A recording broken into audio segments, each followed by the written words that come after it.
we form expectations and opinions of people pretty quickly. It doesn't take very much at all for us to determine what we're going to expect out of them, what we think about them.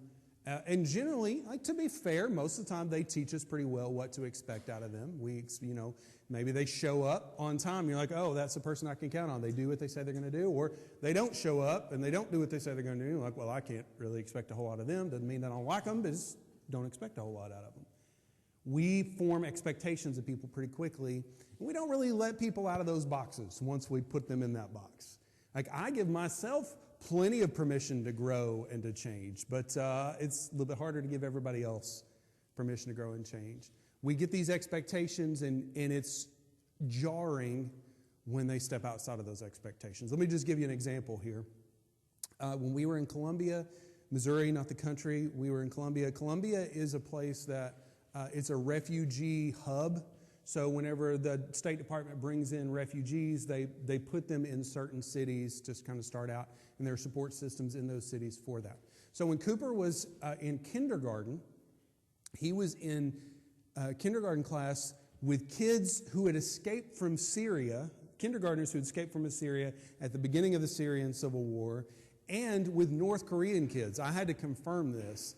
But I had to sit down, like, they said, we're from North Korea. I'm like, I need to check with this. I would go see him at school, and I would sit at the cafeteria with him and a bunch of other friends. And one of the kids said he was from North Korea. I'm like, you mean South Korea? He's like, no, North Korea. And like, my kindergartner telling stories about the evil king of North Korea was a weird experience. But so we're sitting here and dealing with those kids, and he has no idea, but he's got a very diverse friend group. And he talks, his best friend in kindergarten, one of his best friends was a boy named Ji-Won Hu. Ji-Won Hu. And so he would talk about Ji-Won. Now me, being a dad, he would say Ji-Won, and I would say, Ji-Won Hu? And he would say, yeah, Ji-Won Hu. And he would keep going, and he would say Ji-Won, and I'd say, Ji-Won what? And he didn't get that. Like, he didn't get that. And so we would do this at dinner. And he would say, Ji-Won. I said, Ji-Won Hu? So one day we're sitting there at dinner, and he starts telling the story about Ji-Won. And he says, Ji-Won. I said, Ji-Won who? And he just sighed. And Quinn, who was 3, said, Ji-Won why? I was like, whoa, what just happened? And she looked at me, and I can still see her. I can see her eyebrows. Her eyebrows are up, and she's got this big grin on her face. And she had gotten the joke. Cooper still hadn't gotten it yet, but she had gotten the joke. At 3 years old, she'd figured it out, and she'd been able to play off of it.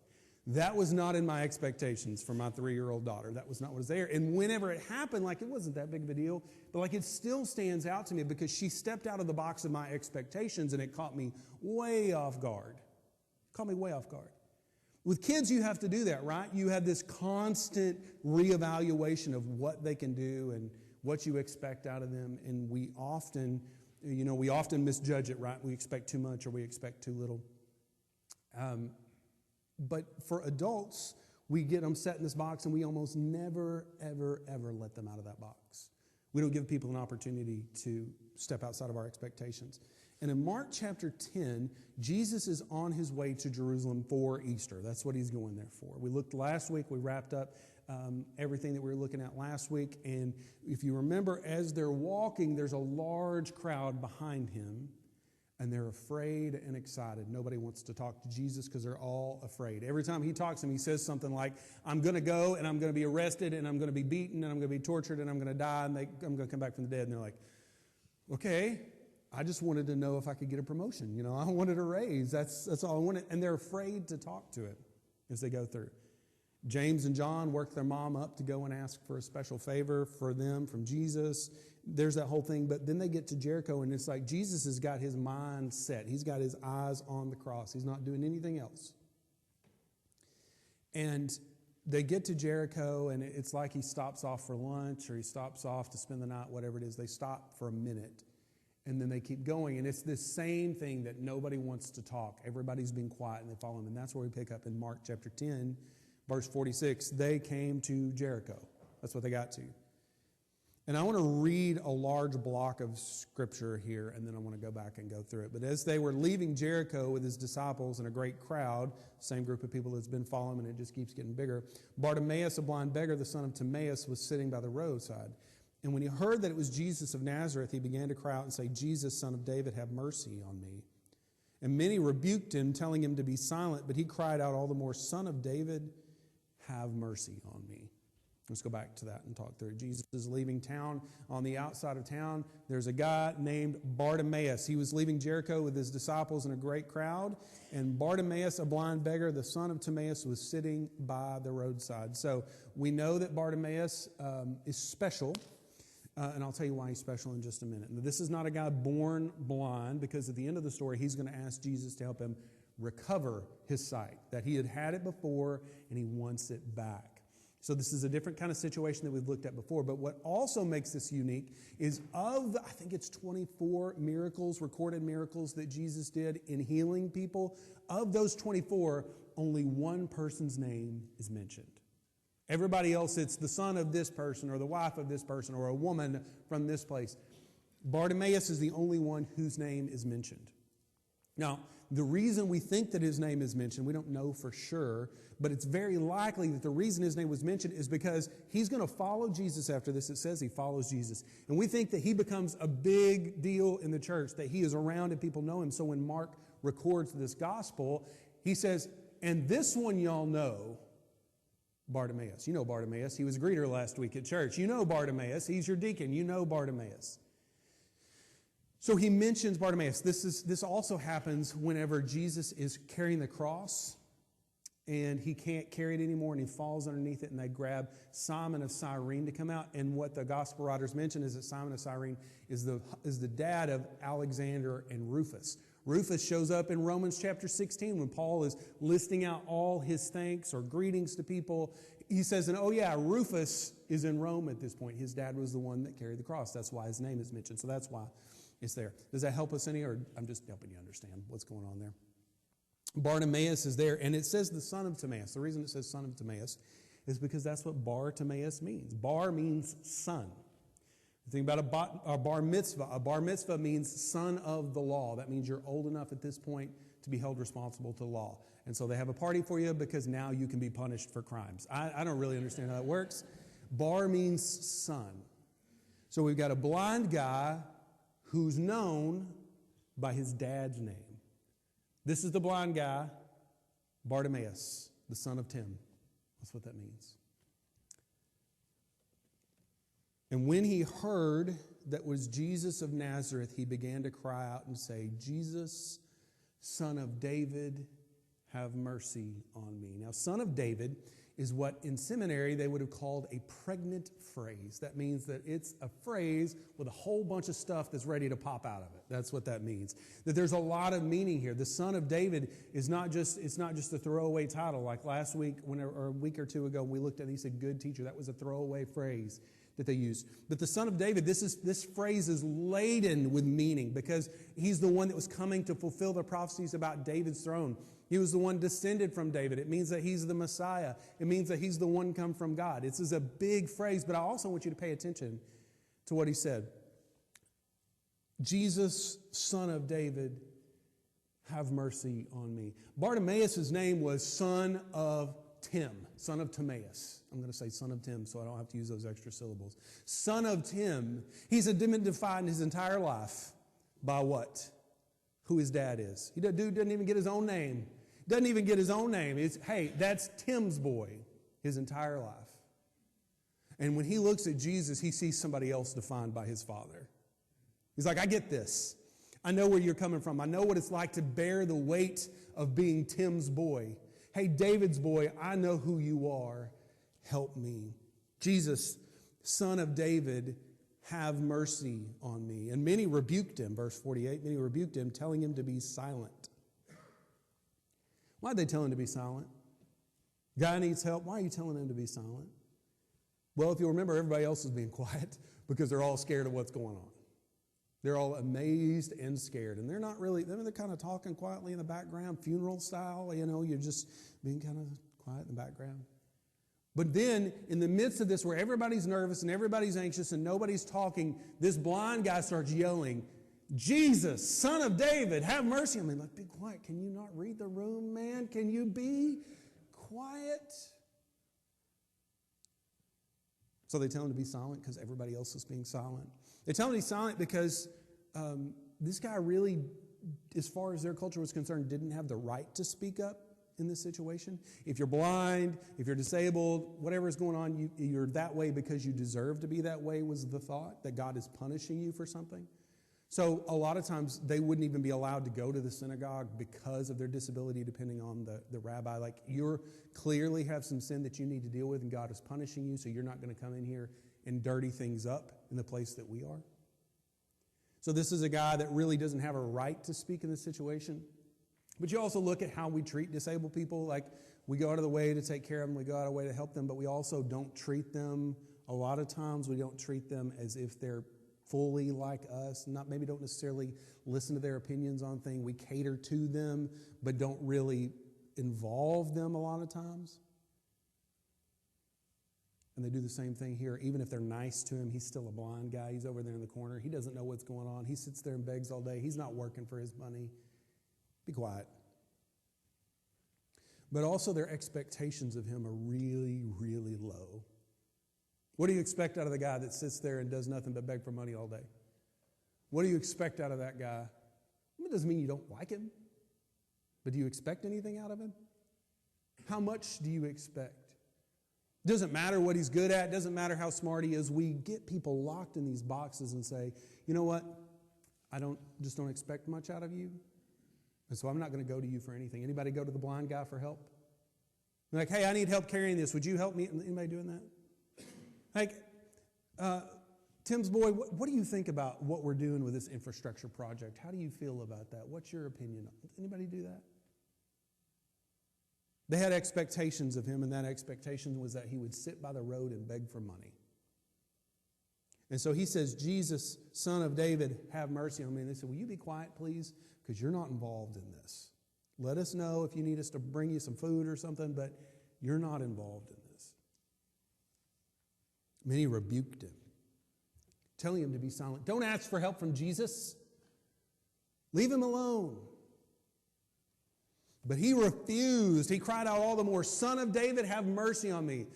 Tim's boy saw that he had one shot, and he wasn't going to miss it. You can tell that I don't listen to Eminem because I feel like there's a lyric there I could have quoted, and I just don't know what it is. You can ask Britt. She would have told you. I got one shot, and this is it. I'm not going to miss it. I'm not going to miss it because this is my opportunity. Son of David, have mercy on me. Son of David, help me. Son of David. And everybody else is saying, leave him alone. He's in a mood. Leave him alone. But in verse 49, Jesus stopped and said, call him. I want you to think of the significance of this. Jesus ain't stopping for nothing, okay? He's not stopping in preaching. He's not stopping in healing people. They had to buy some food in Jericho, but he has got his eyes on the cross, and he's not stopping. He's not stopping unless it's to do something. He's not doing ministry. He's not preaching. He's not teaching. He has got his eyes on the cross, and everybody else is trailing behind him. But when Tim's boy cries out, he says, call him. Call him. Jesus treats this guy so differently than everybody else does. Blind guy sitting by the road. Do you say, hey, you, come here? Is that what you say to him? You want to talk to him? You say, hey, you, come here. No, you don't. You walk over to him, and you squat down next to him, and you have a conversation next to him. That's what you do. Because you don't expect anything out of him. You're going to go to him. You're going to treat him like a child. And go over there, and you don't mean anything bad by it, but that's just the way it's going to be. You're going to go to him, and you're going to squat down. You don't say to the blind guy, hey, man, come over here. But Jesus treats him differently than everybody else does. Everybody else's expectations of this guy are based on his disability. They're based on their past with him. They're based on their opinion of what he does with his time. But Jesus treats him just like everyone else. This guy's been known his entire life by two things: his dad and his disability. Jesus doesn't treat him based on either of those things. He doesn't limit him based on either of those things, but he says to him, maybe for the first time ever, he says, you're blind, you're not paralyzed, walk over here. Get up and come here. Jesus doesn't limit him, doesn't put his expectations on him and say, this guy can't do the same thing everybody else does. So I'm going to have to go over to him and I'm going to squat down next to him. He says, no, he's blind. His legs work. Come here. Call him. And they called the blind man, saying to him, take heart, get up. He is calling you. Jesus has got his eyes set on the most important thing he's ever going to do. He's not stopping to waste his time preaching. He's not stopping to waste his time going to a crowd and seeing if anybody going to touch him. He is on his way. But when this man that no one else expected anything out of cries out, Jesus stops and calls back. And what did he do? Verse 50. Throwing off his cloak. I just see this guy sitting there wrapped up in his cloak, and everybody thinks he's wrapped up in this cloak. He can't do anything. He's blind. You know, he can't do anything.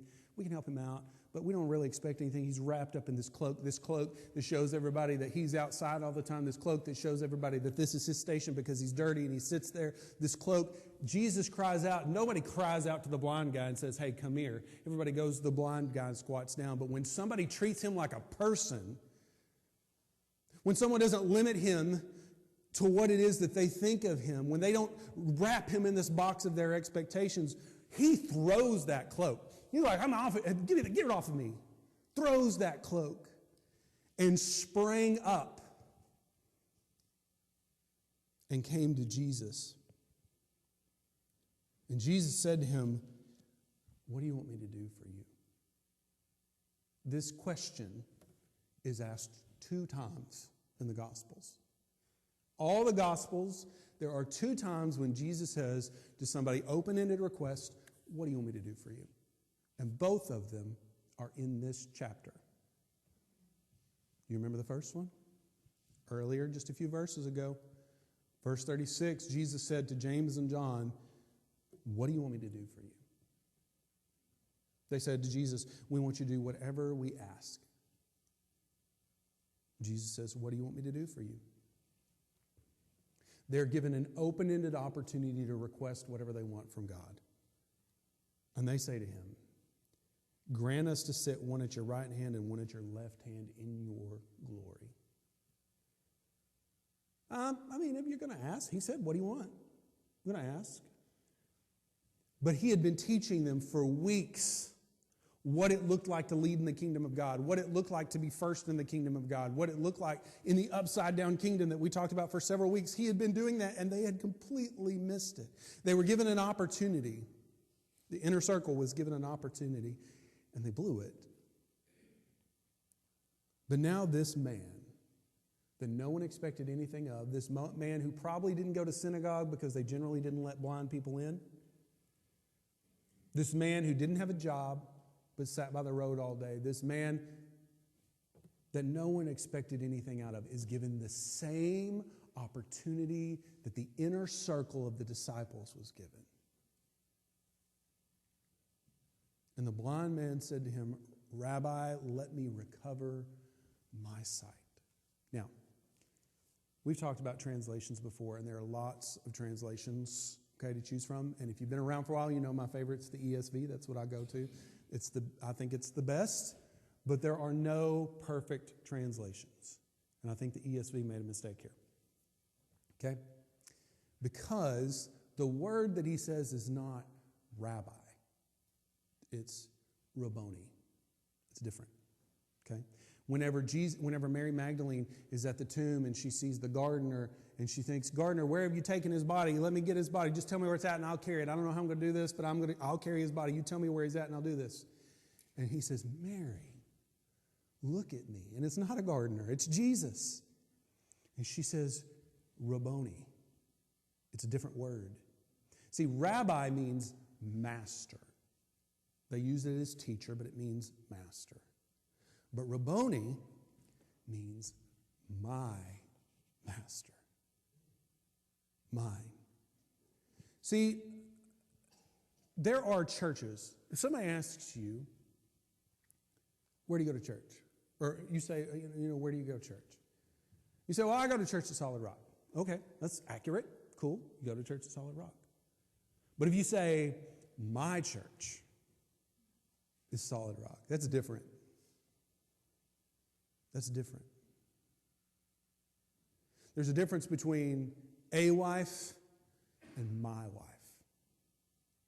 There's a difference between a church and my church. And there's a difference between a master, a good teacher, and my master. This dude has not been following Jesus. He doesn't go anywhere. He lives in Jericho. He doesn't go anywhere. But he says, look, I've heard about you. And regardless of what happens in this circumstance, you are my master. Mine. The blind man said to him, my master, let me recover my sight. This dude was blind, and he couldn't tell you what color the leaves were on the trees. I guess he could remember back from where it was. He couldn't tell you what color the house was. He couldn't tell you what things looked like. He couldn't tell you what the clouds were going to do that day. He couldn't tell you any of those things. But he could see better than anybody else in that town, because he could see that Jesus was the Son of David, and he understood what that meant. And he could see that Jesus was more than just a passing teacher. Has Jesus healed this guy yet? Has Jesus proven his ability yet? No. He's just walking through town and stopped to have a conversation. But this man looks at Jesus and says, you are my master. Regardless of what happens in this circumstance, regardless of what you do, you are mine. Let me recover my sight. And Jesus said to him in verse 52, go your way. Your faith has made you well. And immediately he recovered his sight and followed him on the way.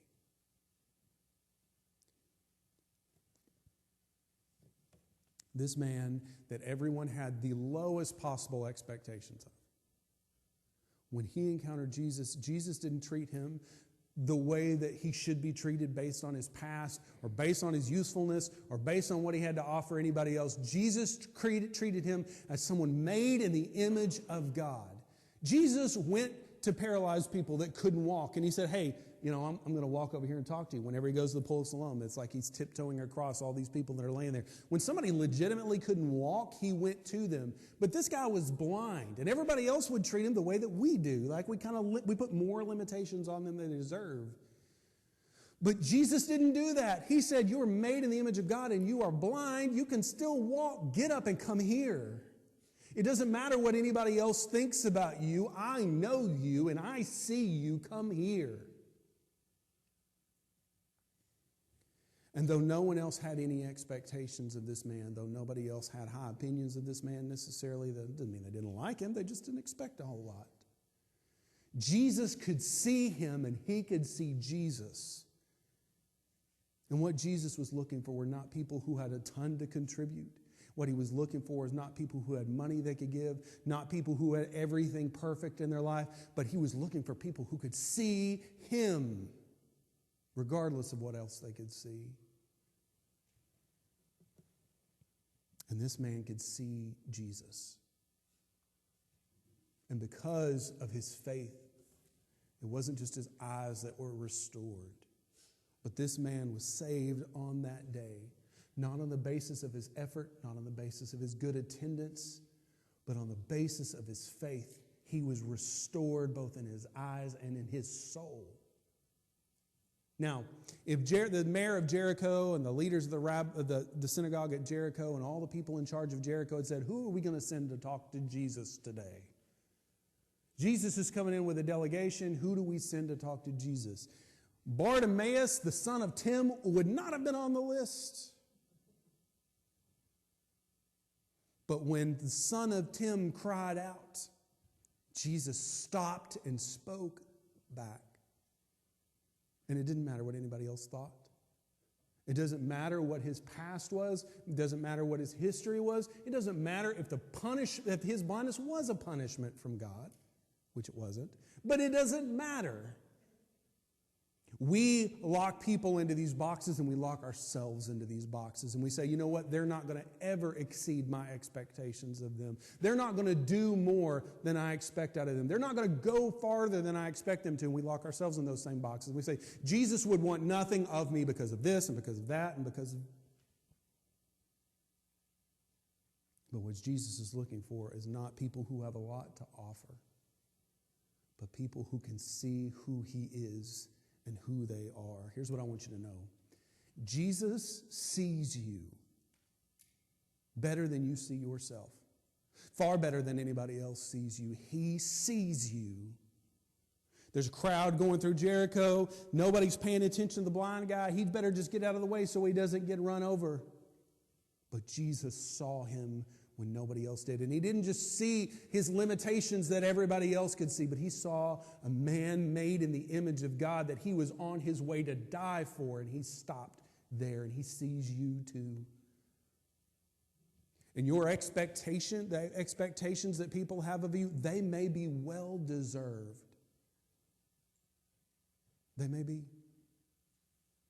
Your sin, your lack of follow through, whatever it is that has caused people to think whatever they think of you, and you to think of whatever you think of you, you may be 100% right. But Jesus doesn't look at you based on your past. He doesn't look at you based on what you have to offer, but He looks at you and loves you because you were made by Him and for Him, and it doesn't matter anything else. He sees you regardless of what anybody else sees, and what He's looking for are people who see Him.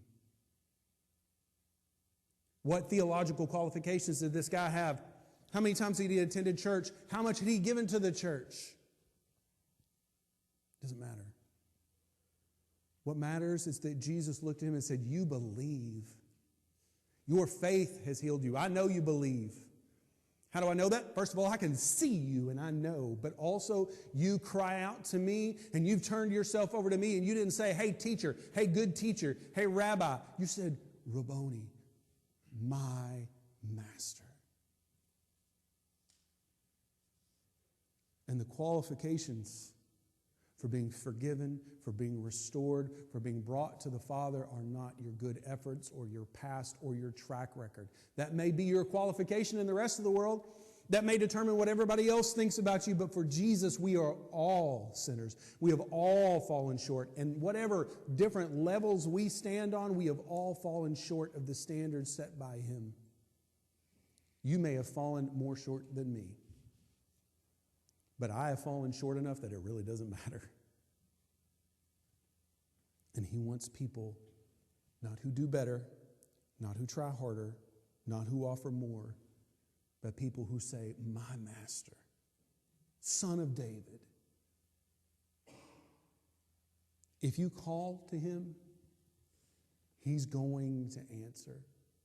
Well, I'm just not worth the time. I'm not worth it. If I get my act together a little bit, if I do a better job, maybe if I get a few more weeks in church in a row together first, then He'll be willing to heal me. But He's busy. He's got a lot going on, and I really am embarrassed even to talk to Him because of how I've been.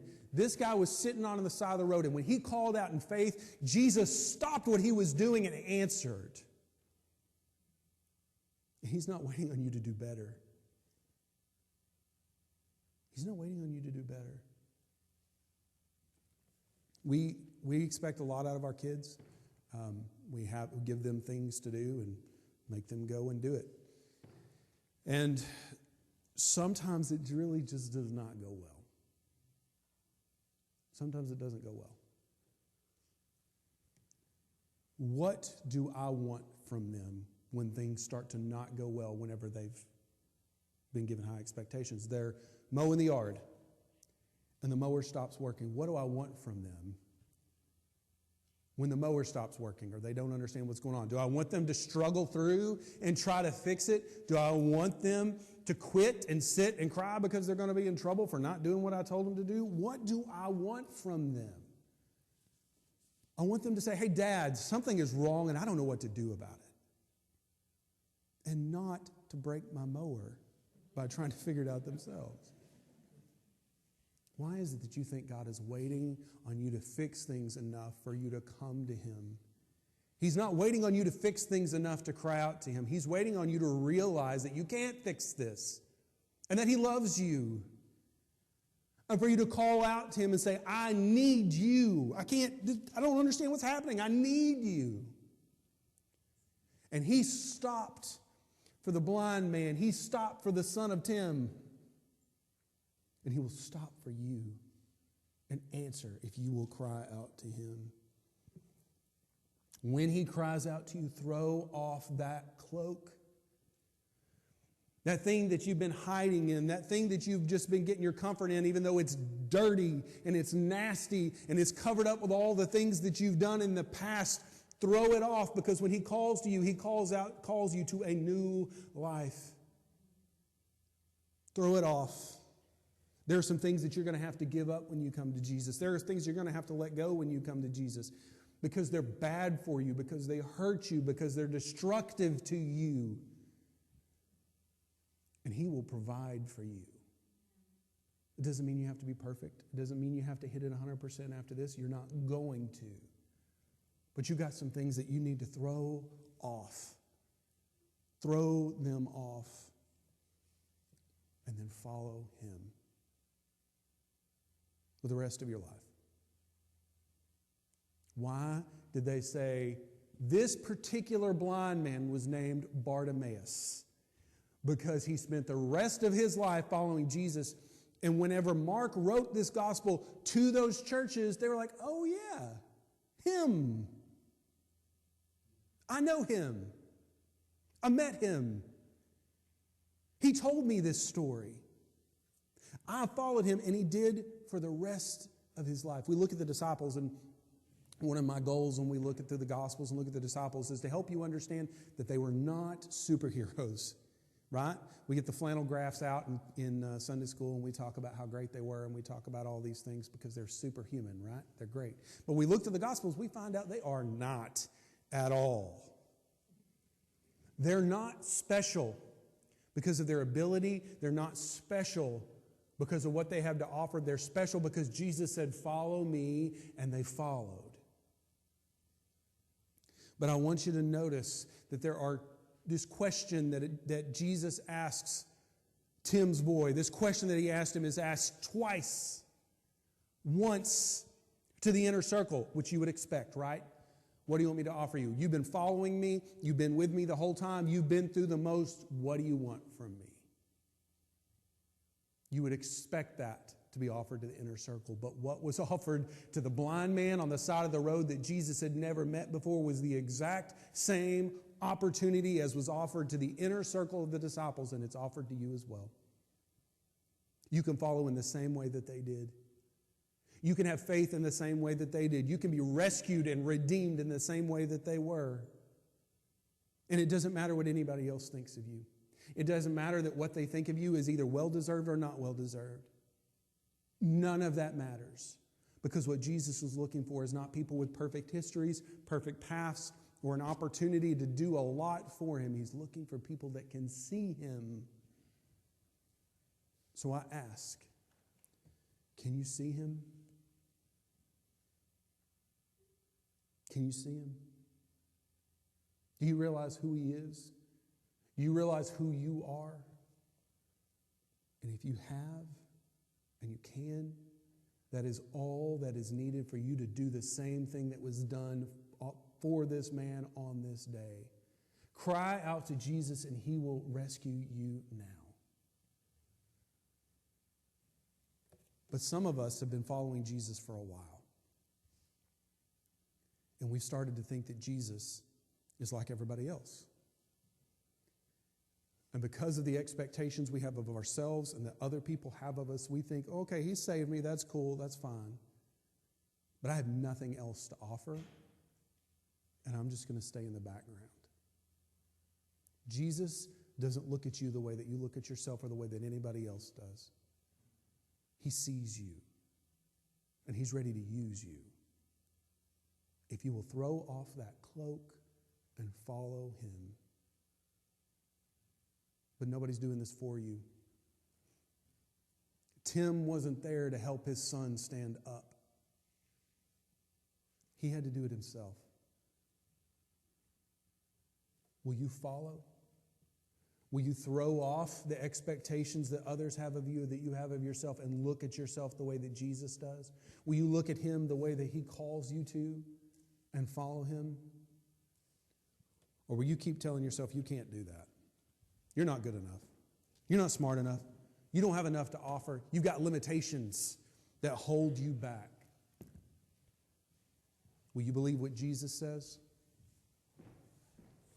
Or will you keep believing yourself? Would you stand with me as we pray? Our Heavenly Father, we come before you right now, and I'm so grateful for this story. This story of this man who was known by things that he had no control over. He was looked at based on his dad and his disability, and everybody else evaluated and judged him based off of those two things. But when you looked at him, you saw someone made in your image that you were on your way to die for. And you stopped. And Lord, I know that you died for every person in this room. I know that every person in this room was made in your image. But instead of seeing themselves that way, the way that you do, they see themselves based on their failures or based on what other people think of them. They think they have nothing to offer, or that you would not extend the same offer to them. And I ask that your Spirit now would convict, that Spirit would show them so that they might understand what it is that you want to do for them and in them. And they might say, Rabboni, my master, today. For those of us that have already accepted that a long time ago, but have decided that we have nothing to offer, Lord, I ask that you would show us that you're not after what we are going to offer, but you're after us, and you will do the rest. I ask that your Spirit would make up for what I lack here. And it's in Jesus' name I pray.